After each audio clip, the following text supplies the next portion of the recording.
Gente querida do Terror Nadena, é conversando que a gente se entende. Conversemos então. E hoje?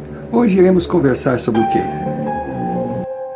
Questões que com certeza habitam o imaginário de todos nós.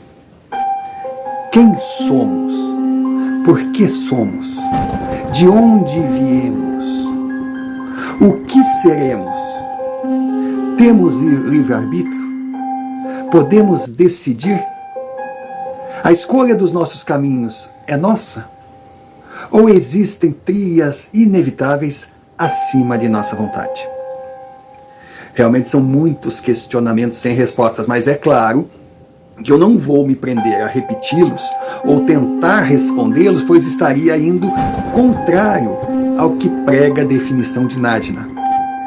As nossas dúvidas, nós queremos sim saná-las, mas não na vala comum do perguntar. Por isso estamos aqui para interagir e aprender, pegar ensinamentos de experiências vividas de gente igual a gente. Sendo assim, eu peço que você preste muita atenção nesse relato. Com certeza, não posso garantir que trará respostas a todos, mas informações importantes chegarão. Quem sabe importantes o suficiente para ser mais uma pequena areia para construir o seu caminho para a evolução.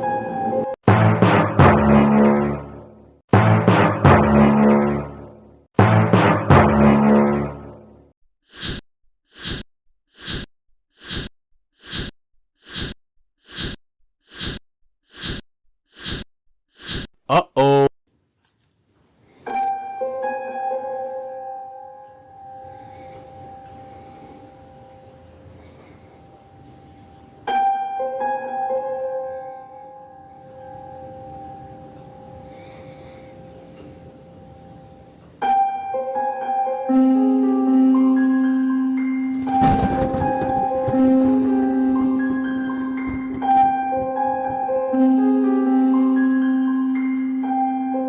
Senhor Romário, eu conheci o canal há pouco, gostei da forma que o senhor aborda respeitosamente o sobrenatural, o desconhecido, também da sinceridade que o senhor demonstra ao afirmar que não conhece muito sobre esse campo. Eu acho perfeito, porque, para mim, nas suas atitudes, nas suas palavras, fica claro que o senhor tem muito que aprender, mas não se ofenda. O senhor é igual à maioria esmagadora. A diferença é que o senhor tem a humildade de reconhecer e não sai falando bobagem. Assim o senhor está se ajudando a crescer como deve ser. Agindo dessa forma, o senhor irá cumprir o passo a passo, não correndo o risco de tropeçar na pressa. Agora, eu resolvi enviar esse relato ao seu canal, primeiro para tentar de alguma forma ajudar, porque é bom que canais sérios cresçam. E esses, eu não quero criticar, mas esses que propagam um conhecimento que não tem, levando desinformação, até mesmo informações perigosas a pessoas que, bem intencionadas, podem cair em armadilhas. Ele também me traz a certeza que o senhor vai respeitar. E eu também vou respeitá-lo, porque eu conheço o regulamento. O regulamento que exige nome fictício, e também que não haja identificação, nem de pessoas, de lugares, mas agora eu lhe digo, respeito. Respeito, mas muito contrariado, que eu gostaria sim. Agora que eu chego, já quem sabe no final da minha vida, deixar claro o meu nome, o lugar, na expectativa que envolvidos identificassem e soubessem o que eu fiz e por que fiz. Mas vamos lá.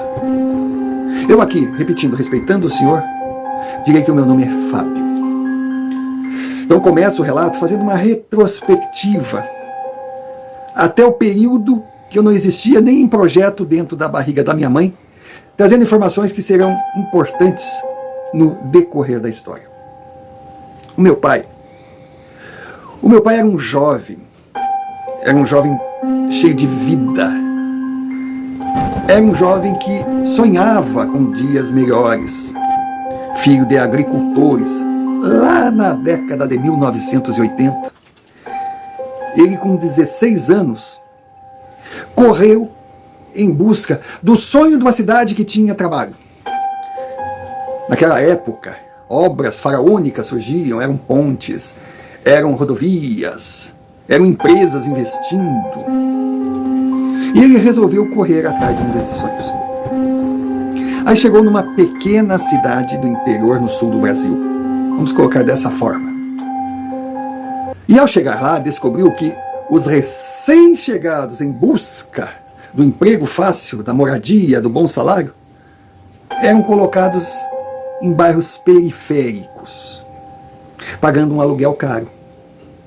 E que muitos optaram por algo mais difícil ainda: invadir terrenos longe da cidade e começar a construir barracos e ali habitar. Claro que esses terrenos tinham seus proprietários, mas a prefeitura local entrava em acordo com os proprietários. Alguns resolveram vender aqueles terrenos, outros simplesmente deixaram o vilarejo crescer para não se envolver. Enfim, são aquelas mudanças repentinas que acontecem numa cidade pequena que vem uma grande empresa. Essa empresa chega para o bem e para o mal. Traz dinheiro, traz progresso, mas também traz problemas sociais e traz criminalidade. E logicamente que naquela região onde os barracos começaram a ser construídos, entre eles o do meu pai, imagine uma criança, mas ali, batendo o martelo, sem preguiça, mas ciente que ali logo chegariam, né, os xerifes, logo chegariam aqueles que se intitulariam os líderes do local, e de repente, se esses líderes tivessem tendência para o lado ruim, a coisa não seria boa. Então meu pai sabia que a sua permanência ali seria temporária. Mas no terreno, no local onde a vila começou a crescer, sem saneamento, sem água, sem luz, mas pelo menos com um teto para dormir e encarar o inverno, que era frio, tinham algumas casas, e entre elas uma retirada muito longe. E nessa casa morava uma mulher muito estranha. Aparentemente uma velha, mas parecia que ela tinha menos idade do que aparentava.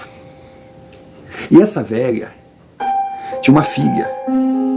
Uma filha que eu não vou dizer igualmente estranha, mas diferente, retraída, uma menina. Mas, segundo consta, muito bonita. E o meu pai se encantou por aquela moça. E aquela moça se encantou pelo meu pai. E lógico que a velha queria ver o capeta na frente dela e não queria ver o meu pai. Mas dizem que o amor remove montanhas, afasta barreiras, mexe com os miolos e acaba com o juízo. Eles continuaram se encontrando. Tinham planos. Passados aí 2 anos da chegada do meu pai no local, ele agora já para completar 19 anos, já era um homem, segundo a lei, maior de idade, e um homem, pela formação, foi obrigado a seguir, um homem forte, um homem trabalhador. Ele era peão da fábrica, mas tinha o seu salário. Aos poucos aquela vila ganhou luz, ganhou água, as ruas foram delimitadas, não foram asfaltadas, mas já tinha a sua calçada, que diferente do que dizia a regra do município, os moradores não tiveram que bancar. Então dali surgiu uma espécie de loteamento improvisado e ele tinha o barraquinho dele lá, ali já estava bem montado, já tinha um banheirinho, era de madeira, na verdade era um cômodo só, mais um cômodo aí do seu 5x5 e o banheiro. E também de alvenaria tinha a parte da cozinha. Já tinha ali a sua televisão, a sua cama, o seu armário, o seu fogão. Ele já estava com tudo montado. E lógico, o plano era ele e Soninha morarem. Soninha, o grande amor do meu pai. Só que do nada, senhor Mário, do nada, Soninha sumiu. Preocupado, curioso, meu pai foi até aquela casa esquisita que Soninha morava. Ele ia encarar a fera, a mãe dela. Só que não tinha nada para encarar. A casa estava fechada. Meu pai nunca mais viu Soninha. E apesar de todo o esforço, todos os 2 anos dedicados ali, até mesmo com a perspectiva de continuar na empresa depois dela construída, ali já estava com um saláriozinho legal, a prefeitura já tinha colocado ônibus para levar da vila para o trabalho. Como de esperado, algumas facções tomaram conta do local, a polícia não chegava ali. Eles tinham lá os negócios deles, mas não mexiam com meu pai, ele estava pouco ligando. Mas perdeu a ilusão do lugar. Perdeu Soninha. Ele percebeu que ele estava em terra estranha, trabalhando só pelo dinheiro. Mas ele não teria vida. E o seu barraco foi valorizado, porque como ele foi um dos primeiros a chegar, estava no centrinho da vila. Valia um dinheirinho bom e tinha muita gente interessada em comprar, inclusive líderes da facção que tinham dinheiro. Já tinham feito algumas propostas para ele, já estava meio preocupado que numa dessas eles tentam negociar, se não conseguem eles fazem o negócio da forma que acham melhor. Aí meu pai resolveu vender aquilo que construiu e voltar para sua terra natal. Voltar a princípio para morar na casa do meu avô, visto que a minha avó já havia falecido e os seus irmãos também já tinham dado um rumo às suas vidas. Então meu avô morava sozinho. Meu pai chegou lá e, lógico, foi trabalhar com o meu avô, que tinha uma loja de tintas, boa loja de tintas, pequena, mas muito bem estocada, uma loja tradicional. Foi com aquela loja que o meu avô criou a sua família. E também meu avô já estava cansado, já estava com idade. E os outros irmãos, os meus tios, não tinham interesse na loja. Meu pai assumiu. Ele tinha o dinheiro que trouxe da venda do seu barraco, ele investiu no negócio. Ele cresceu, ele deu outra cara, porque estava vindo de uma grande empresa, estava envolvido com grandes construtoras, ele tinha outra visão de negócios diferente da do meu avô. E a loja realmente expandiu. Ele contratou pintores que, além de vender a tinta, a empresa começou a fazer o trabalho de pintura. Chegava lá, era roupa, comida, roupa lavada, comida, sabe? Cama, berço, eles faziam tudo. E a empresa foi crescendo. Foi crescendo. Passados assim 3 anos, meu pai recebeu uma visita. Ele estava na loja trabalhando quando chegou aquela velha. Ele ficou em choque. Era a mãe de Soninha. A mãe de Soninha com uma criança no braço. Meu pai até tentou iniciar uma conversa, tentou saber de Soninha. Aquela velha parecia uma velha sem vida. Parecia, sabe, um zumbi. Estava até meio mal cheirosa. Cabelo encebado, uma roupa estranha. Quando ela entrou na loja, todo mundo ficou olhando. Era uma pessoa, sabe, meio cadavérica. Ela só chegou e disse: eu não vim aqui para conversar. Eu não tenho nada para dizer ao senhor. Apenas fique com essa criança, pois esse menino é seu filho. Virou e foi embora. Seu Romário, esse menino, o enjeitado, o deixado ali pela avó, era eu. Eu não lembro muito da cena, não. Mas eu tenho, assim, na minha lembrança, que é a imagem de um vazio, de um medo, sabe? Tipo, olhando para um local estranho. Mas que daí eu vi 2 olhos. 2 olhos de luz chegando perto de mim, e aqueles olhos me trouxeram paz. Hoje eu associo ao meu pai agachado, olhando para mim e me dando um abraço. Eu definitivamente, sem saber porquê, pela primeira vez na vida me senti protegido. Porque honestamente, eu tenho uma lembrança viva da minha avó. Mas nunca consegui lembrar de como exatamente era minha mãe. Eu sei que meu pai era um homem de valor. Embora jovem, embora ainda menino, ele já tinha uma história e tinha um filho para criar. Sem falar que tinha um negócio para tocar. e tocar sozinho, porque o meu avô estava cada vez mais próximo do lado de lá. E como esperado, ele faleceu. Eu com 6 anos de idade, meu pai com seus 25, 26, eu conheci outra mulher, uma mulher que sempre me tratou muito bem, que seria a nova companheira do meu pai. Essa mulher trouxe aquele toque feminino para casa, trouxe alegria, porque apesar de ver o velho trabalhando, dedicado e coisa, ele parecia uma máquina que fazia tudo sempre igual. Sabe aquela música? Todo dia faz tudo sempre igual, me acordar às 6 horas da manhã, me sorrir um sorriso pontual e me beijar com a boca. É aquela coisa, é o cotidiano. Mas surgiu algo novo. Agora, engraçado. Aquela mulher me trouxe carinho, me trouxe amor, e ao mesmo tempo a sua chegada foi marcada por algo muito estranho. Numa certa noite, eu acordei desesperado, vendo a figura de uma mulher que lembrava muito a minha avó, mas não era a minha avó, mas naquele mesmo estilo, mais jovem, mas cadavérica, e ela me encarava. Seu Romário, até hoje, olha, eu me arrepio. Foi a primeira vez que eu tive que enfrentar a paralisia do sono. Eu queria gritar, eu estava desesperado, mas eu não conseguia me mexer. Era horrível. E aquela mulher ali me encarava. Eu não sei dizer se foi uma fração de segundos, se foram minutos, eu não sei, eu sei que foi um terror.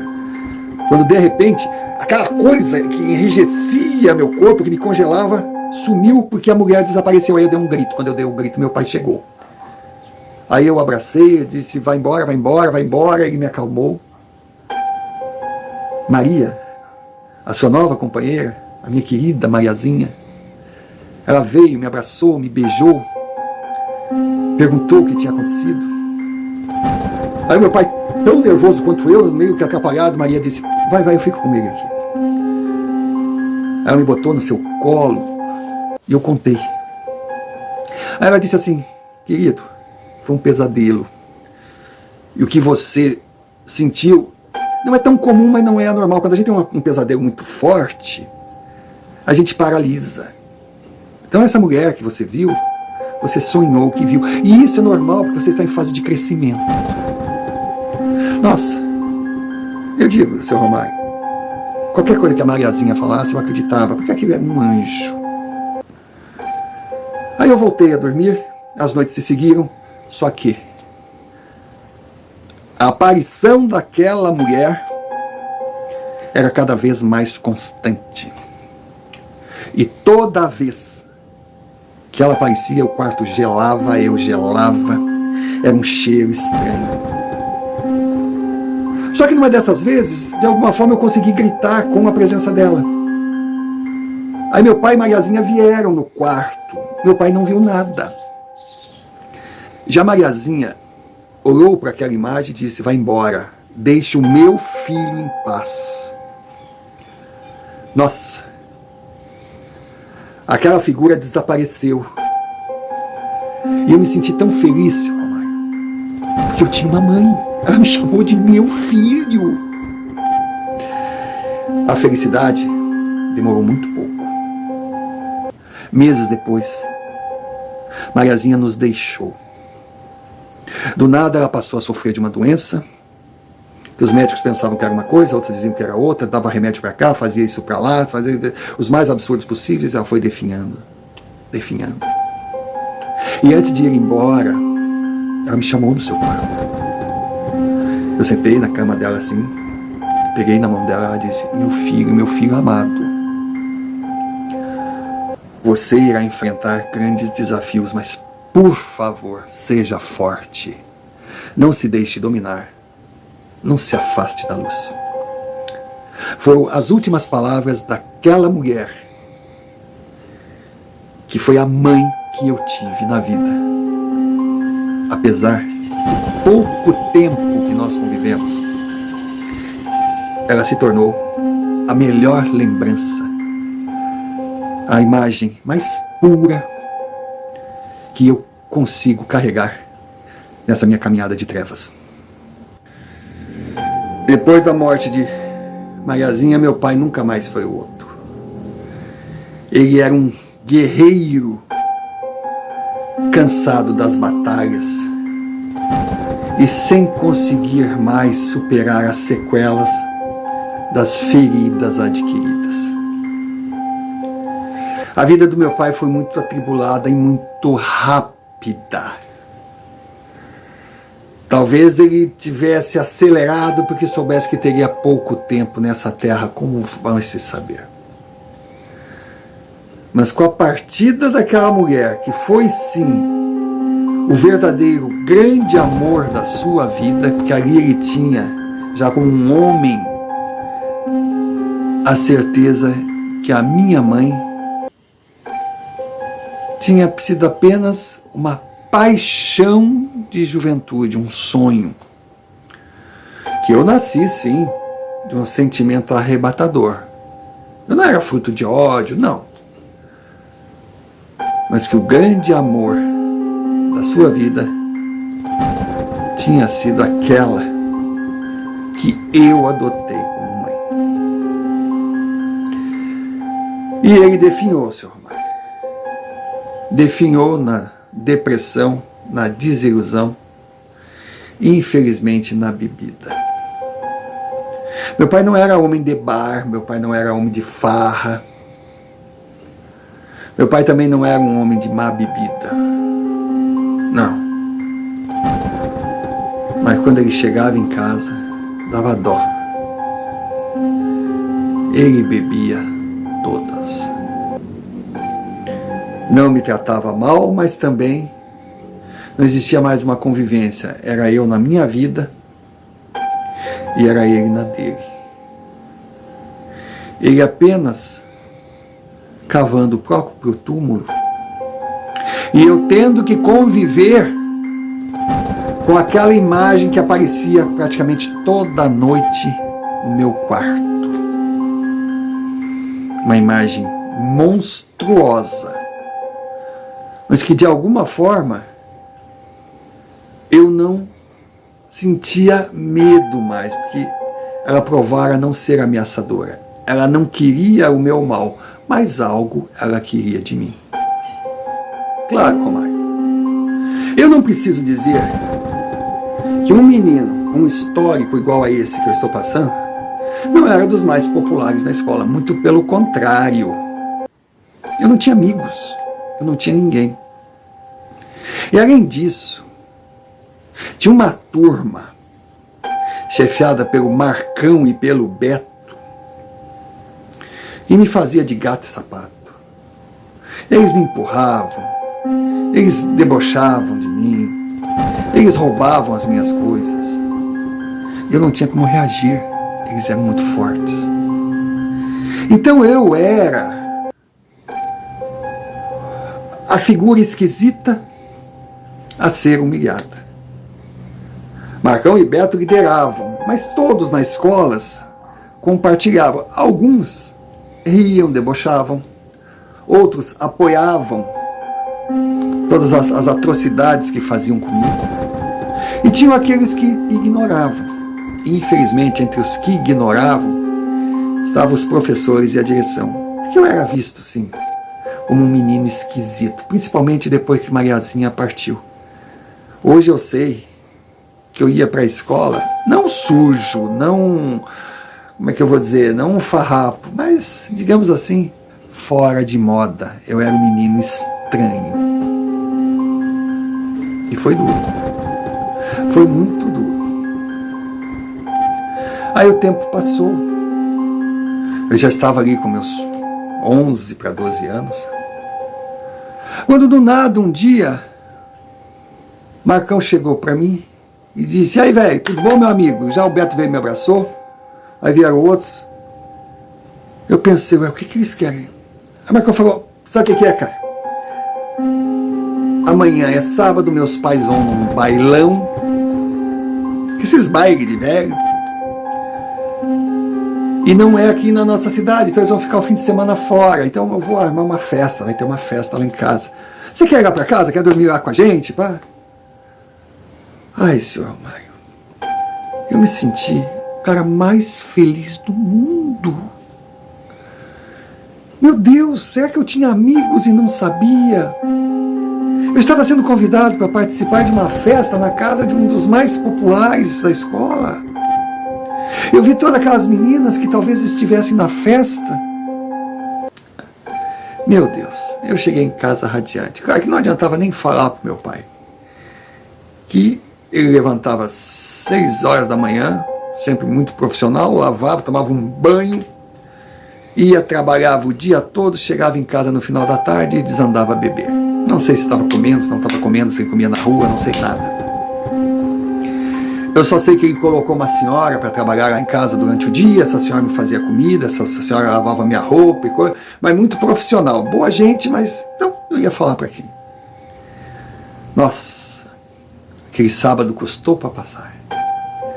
Quando deu umas 8 horas eu cheguei todo arrumadinho, todo bonitinho, da melhor forma, mas a casa não estava com jeito de festa. Estava vazia, sim. Mas não era uma festa. Eu cheguei, estava Marcão, Beto, mais uns caras lá. Olha quem chegou, tudo bom? Entra aí, pai. Eu digo, mas cadê todo mundo? Ah, é cedo ainda. Senhor Romário, eu não vou entrar em detalhes.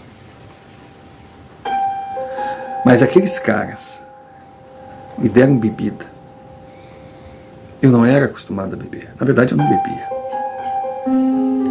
E o que eles fizeram comigo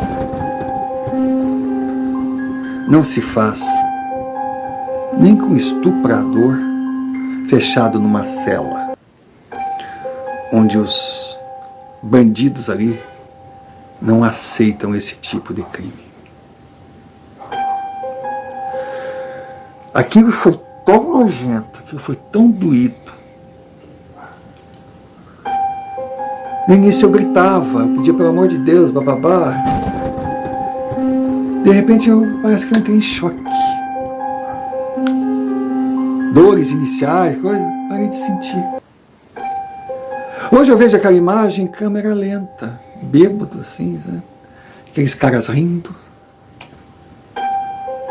e se servindo de mim de uma crueldade terrível. Eu fui embora, sabe, colocando as minhas roupinhas, sabe? Eu fui embora chorando, envergonhado, triste. Eu não entendia por que aquilo. Eu não conseguia entender. Eu lembro que eu ainda estava meio na bebida, meio em transe, meio em estado de choque, não sei. Quando no meio do caminho eu sentei numa árvore, assim, encostei na árvore. Assim. Eu estava me sentindo nojento, estava me sentindo sujo, eu tinha sangue pelo corpo, tinha outras coisas no corpo. Quando eu vi aquela figura na minha frente, aquela mulher, foi a primeira vez que eu vi uma espécie de reação no rosto dela. Ela sorria. Mas aquele sorriso não era tipo assim, eu tô feliz, não. A impressão que dava é que ela me dizia assim, agora você sabe o que é o mundo. Você tem como reagir. E ali eu adormeci. Adormeci, acordei com meu pai me chamando, me colocando no carro, porque alguns vizinhos, algumas pessoas meio que me conheceram, era um bairro, cidade pequena, todo mundo se conhecia, avisaram meu pai, que era um comerciante conhecido. Ele me levou primeiro para o hospital para ver o que eu tinha. Aí os médicos lá me atenderam, me diagnosticaram, contaram para o meu pai o ocorrido. Até hoje eu tenho certeza que ele soube, mas não tocou no assunto. Só perguntava assim de uma forma meio, e aí, filho? Saiu, foi numa festa, foi em alguma coisa, bebeu todas, hein, malandro? Quem que tava lá? Ele só perguntava isso, quem que tava lá? Logo eu percebi a intenção dele, eu não ia deixar meu pai. Aí eu só falei, não, pai, não foi uma festa. Na verdade, eu ia numa festa, mas cheguei lá, não tinha festa nenhuma. Foi uma zombaria que fizeram comigo, aí eu fiquei meio chateado de ser feito de besta. Aí passei num boteco lá, comprei umas garrafas e fiquei enchendo a cara ali na área. Eu dizia boteco, mas vendendo bebida alcoólica para menor, mas que boteco? Eu digo, ai pai, sai, não, me deixa pai. Claro que para ele ficou claro que eu não iria falar. Senhor Romário, tempo passado eu demorei, mesmo já estando, digamos assim, fisicamente saudável, mas a vergonha de ir à escola, de encontrar com aqueles caras, a vergonha de pensar que eles devem ter contado o que aconteceu, me fez até não querer ir para a escola. Foi quando meu pai, que apesar de todos os problemas que ele estava vivendo, apesar de não ser mais o mesmo homem, ele continuava sendo meu pai. Dia pela manhã, ele foi, bateu na minha porta, eu disse que pode entrar e coisa, e aí filho, não vai levantar para a escola? Eu disse, não pai, eu acho que eu não vou mais para a escola. Ele olhou para mim e disse assim, filho, aconteça o que tem acontecido naquela noite, aconteceu, não há como apagar. Se você começar a fugir agora, irá fugir o resto da vida. E se os responsáveis estiverem destruindo a sua imagem, você tem que estar lá para se defender. Olha, foi a última imagem de lucidez. Foi a última presença daquele homem que eu tive na minha vida. Foi aquela lembrança incrível que o meu pai deixou. Mas o que aconteceu com ele, eu falo daqui a pouco. Eu fui para a escola. Fui para a escola e quando entrei na sala, todo mundo se olhava e ria. Marcão e Beto, então. Sabe? As meninas me olhavam. Para mim estava na cara que eles tinham contado da maneira deles o que aconteceu. E com certeza eles não devem ter dito que me embebedaram e me forçaram. Na versão deles, eu devo ter me revelado. O meu outro eu. E quando eles chegaram para mim assim, e aí boneca, que saudade minha linda, eu me senti desse tamanhinho, todos rindo ali, poxa, para mim eram os meus colegas de escola, eram os meus amigos, estavam rindo de mim, eu era o palhaço. Nisso eu vi no fundo a presença daquela mulher. Aí ela me olhava, mas direto nos olhos, eu olhava através deles. E veio uma força, veio algo que honestamente eu não sei definir. Aí eu olhei para eles, mas olhei de uma forma intimidadora, que com certeza eles não esperavam. Olha, sem brincadeira, eu me senti com 3 metros de altura na frente de pigmeus. Aí eu disse para eles, eu estava em casa com uma gripe forte, eu não sei do que o Senhor está falando. Aquele o Senhor está falando soou assim, que a sala de repente ficou em silêncio. Aí o Marcão chegou, menina, não tenta esconder. Hoje todo mundo já sabe, quando ele falou todo mundo, ele botou a mão assim, quando ele botou a mão, eu peguei a mão dele. Olha, não me pergunte como. Eu quebrei o braço dele como se fosse uma vareta.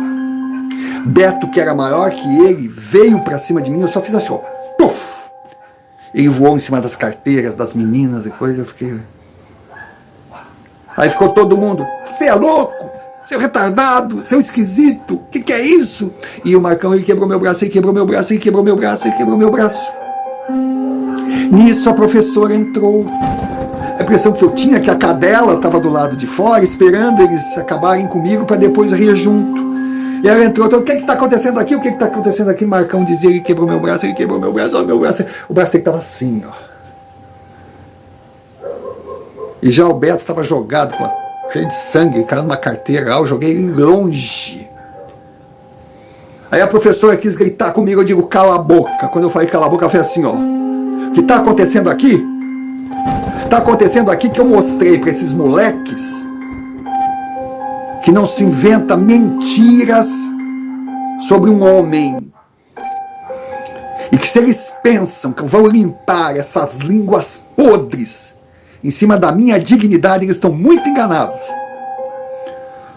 Porque eu respeito todo mundo, mas não vou deixar ninguém passar por cima de mim.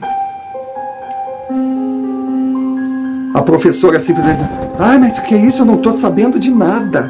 Então pergunte, principalmente para essas vaquinhas. Aí mostrei para as meninas que já estavam todas assim, ó, que estavam rindo da minha cara, porque se elas estão pensando que eu não sou homem,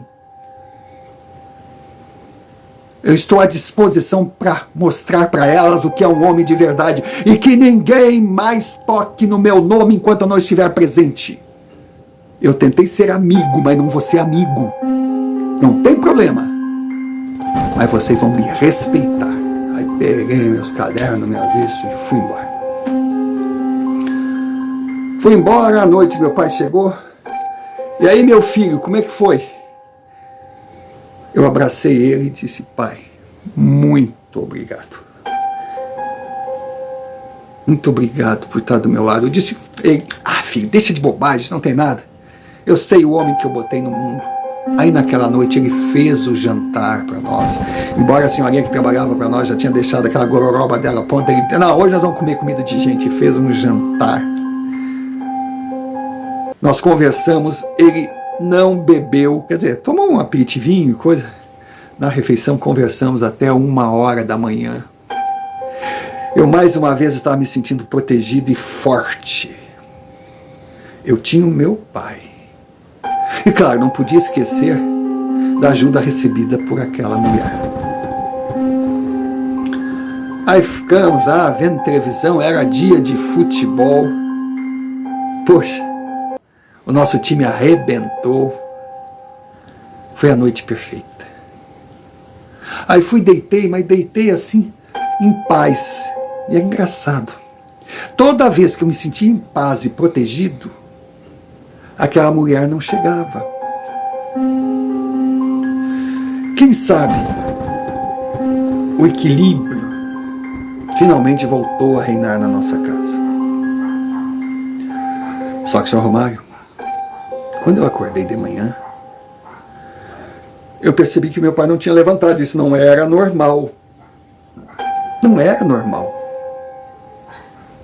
Ele podia beber o que bebesse. Ele abria a loja 7h da manhã. Às 5 ele estava em pé. E ele não estava mais em pé.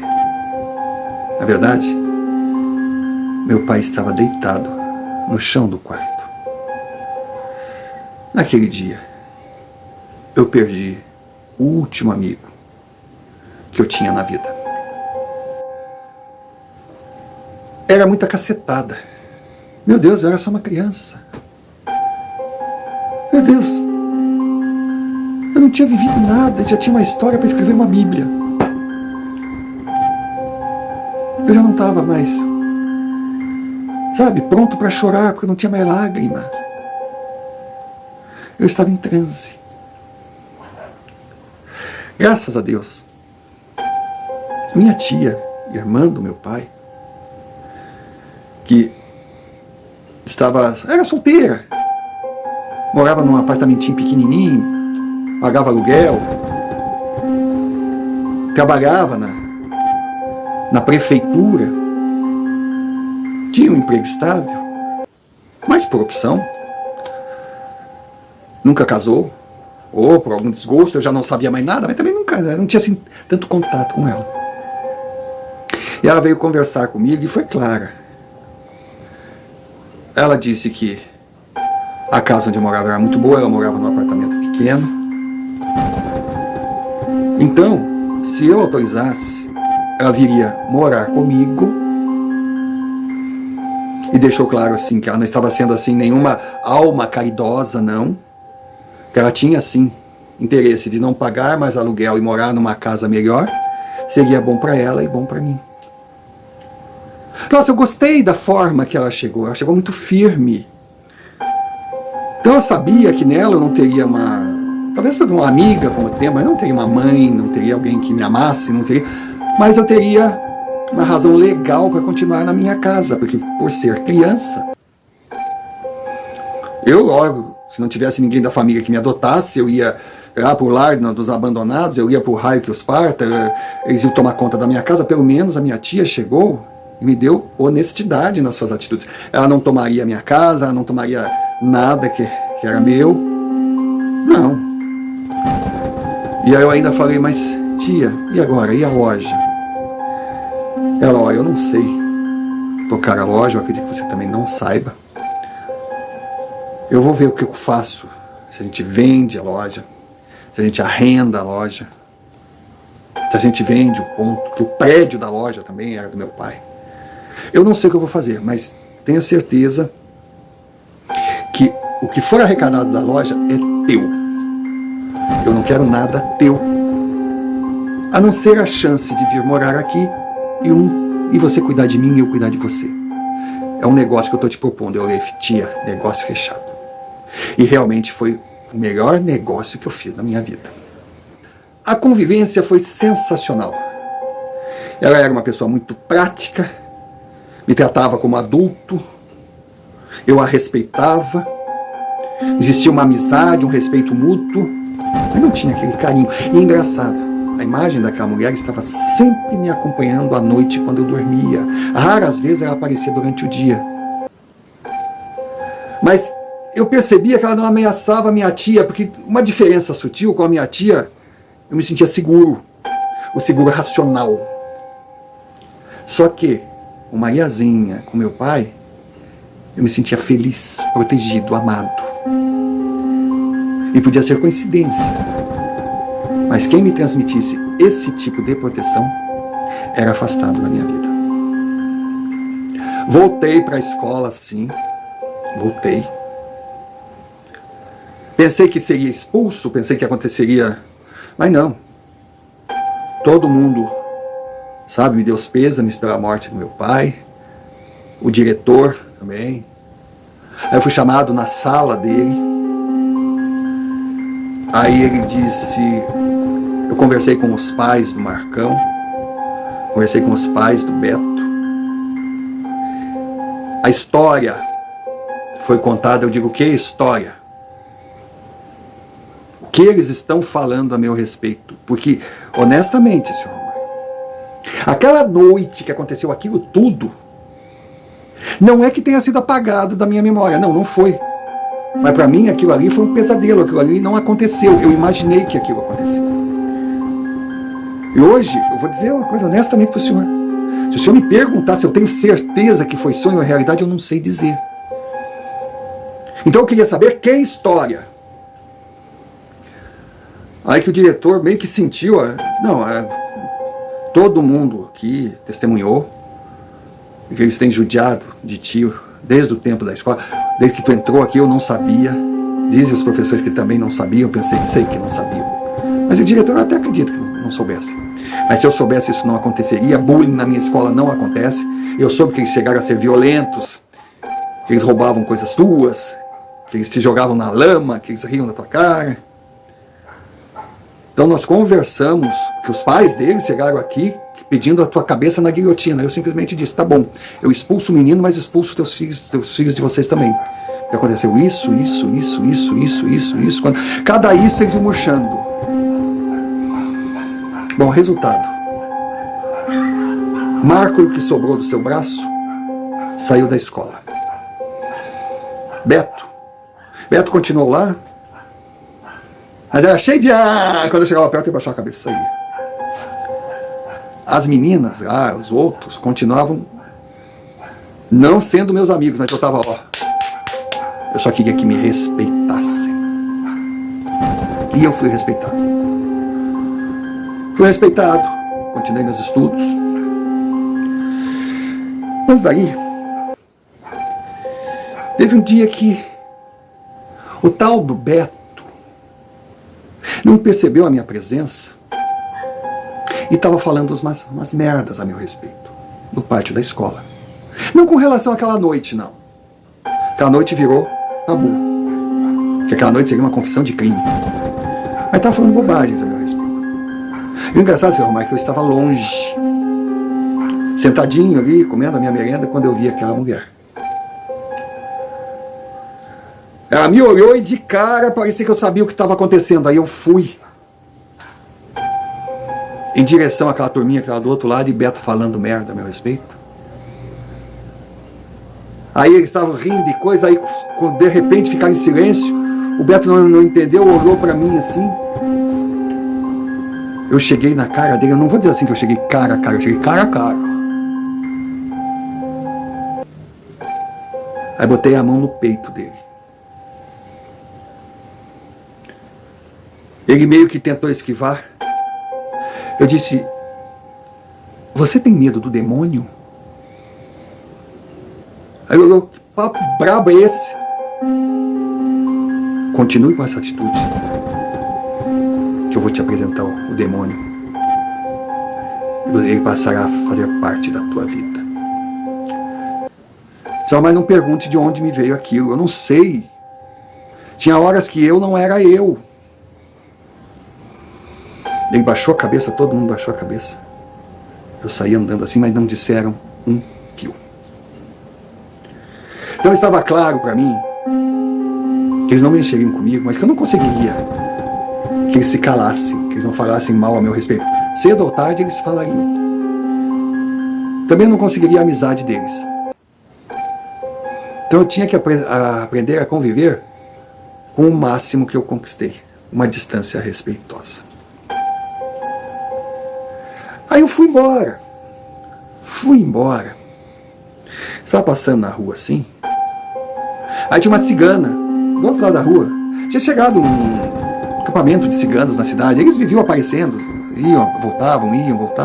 Tava aquela cigana, mas não era uma cigana, aquelas gordas, sujas. Mas ela era bonitinha. Nossa, era uma ciganinha linda. Quando ela me viu do outro lado da rua, ela parou o que estava fazendo e veio caminhando em minha direção e eu não consegui, sair, fiquei olhando. Aí chegou para mim, oi. Eu digo, oi. Como é seu nome? Perguntei para ela. Ela, nossa, você é direto, né? Eu sou Soraya. Prazer, Soraya. Ela era cheirosa. Você está a dizer que cigana é fedida? Não, ela era cheirosa, ela era linda. Ela olhou para mim e disse, o prazer é meu. Foi bom ter conhecido você. Só que eu não posso dizer o mesmo dessa mulher que te acompanha. Cara, eu me senti assim, sabe? De uma forma meio que aliviado. Alguém tinha visto a mulher. Ela não era a minha amiga de infância, a minha amiga invisível, a minha inimiga invisível. Ela não era um encosto, ela não era fruto da imaginação, era uma mulher. Aí Soraya disse, livre-se dela, ou se associe a ela. Caso contrário, você não conseguirá dar continuidade à sua vida.